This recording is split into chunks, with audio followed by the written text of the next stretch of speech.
नमस्कार, आप देख रहे हैं कशिश न्यूज और खास खबर के साथ मैं हूं दीपक शर्मा। बिहार विधानसभा चुनाव के लिए प्रचार का दौर थम चुका है। बड़े नेताओं के चुनावी सभा और रोड शो के बाद अब शोर खत्म हो गया है और उम्मीदवार वोटों को गोलबंद करने में जुटे हैं। चुनावी घोषणा पत्र में लंबे चौड़े वादे किए गए हैं। 122 सीटों पर किसका लहराएगा झंडा और किसकी होगी हार, इसके लिए 14 नवंबर का करना होगा इंतजार। लेकिन दोनों गठबंधनों के चुनाव प्रचार में पूरी ताकत लगी और अब सबकी नजर वोटरों पर टिकी है। क्या है समीकरण, सब दिखाएंगे।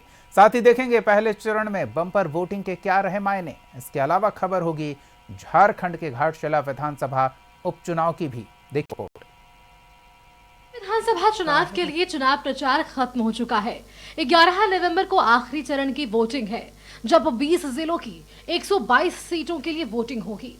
इसके लिए चुनाव मैदान में 1302 उम्मीदवार हैं, जिनकी किस्मत का फैसला 3 करोड़ 70 लाख से ज्यादा मतदाता करेंगे। दूसरे चरण में वोटिंग के लिए 45,399 बूथ बनाए गए हैं और सभी सीटों पर 2 लाख से ज्यादा मतदाता हैं। निर्णायक चरण में वोटरों को अपने पक्ष में करने के लिए सभी दलों के नेताओं ने पूरा जोर लगाया।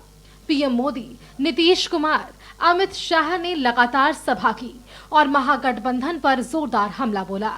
वहीं महागठबंधन की तरफ से तेजस्वी यादव, राहुल गांधी और प्रियंका गांधी ने मोर्चा संभाला। इस बार एनडीए के सामने अपनी सीटों को बचाए रखने की चुनौती है, तो महागठबंधन वापसी के लिए जोर लगा रहा है। 2020 के नतीजे देखें तो इन 122 सीटों में से 66 एनडीए के पास थी। वहीं महागठबंधन 50 सीट जीतने में कामयाब रहा था। दूसरे चरण में सबसे ज्यादा 42 सीट पर बीजेपी की जीत हुई थी, जबकि जेडीयू सिर्फ 20 सीट पर ही जीत सका था। महागठबंधन की तरफ से आरजेडी ने 33 सीट पर जीत दर्ज की थी, तो कांग्रेस के खाते में 11 सीट आई थी। भाकपा माले को 5, बहुजन समाज पार्टी को 1 और निर्दलियों को 1 सीट मिली थी। वहीं असदुद्दीन ओवैसी की पार्टी एआईएमआईएम ने 5 सीट जीती थी। इस चरण में एनडीए की साख दांव पर लगी है, इसलिए पीएम मोदी और सीएम नीतीश लगातार सभा कर रहे हैं और लोगों से एनडीए के पक्ष में वोट करने की उन्होंने अपील की। जिन जिलों में मतदान होना है उनमें शाहाबाद और सीमांचल के जिले शामिल हैं। इनमें से कई सीटों पर असदुद्दीन ओवैसी की पार्टी के उम्मीदवार हैं और महागठबंधन की नजर भी इन सीटों पर है। ओवैसी ने भी लगातार सभा की, तो वहीं आरजेडी कांग्रेस के नेताओं ने भी पूरा जोर लगाया।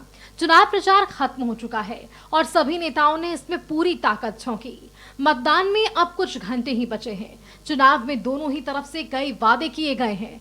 जनता भरोसा किस पर करती है और किसके पक्ष में मतदान करती है, ये चुनाव के नतीजे से पता चलेगा। ब्यूरो रिपोर्ट, कशिश न्यूज।